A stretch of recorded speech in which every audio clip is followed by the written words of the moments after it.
তুই কিছুই করতে পারিস না, সারাদিন শুধু বসে থাকিস। আমি তোর জন্য কষ্ট করছি, কিন্তু তুই কিছুই করছি না।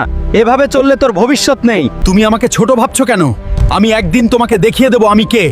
আমি সফল হবই, আর তখন তুমি আমাকে বিশ্বাস করতে বাধ্য হবে। বাবাকে তো বলে এলামও আমি অনেক টাকা কামাবো, কিন্তু এখন আমি কিভাবে কামাবো সেটা নিজেই বুঝতে পারছি না।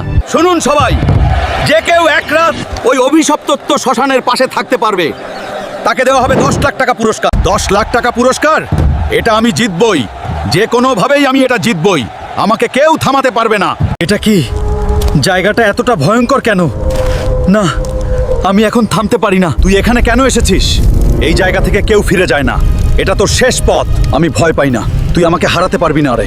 এই যুদ্ধটা আমি জিতবো। শুধু শক্তি দিয়ে সব জেতা যায় না, কখনো মাথা ব্যবহার করতে হয়। তোর আগুন এখানেই শেষ। এবার বুঝ আমি কেন হারি না।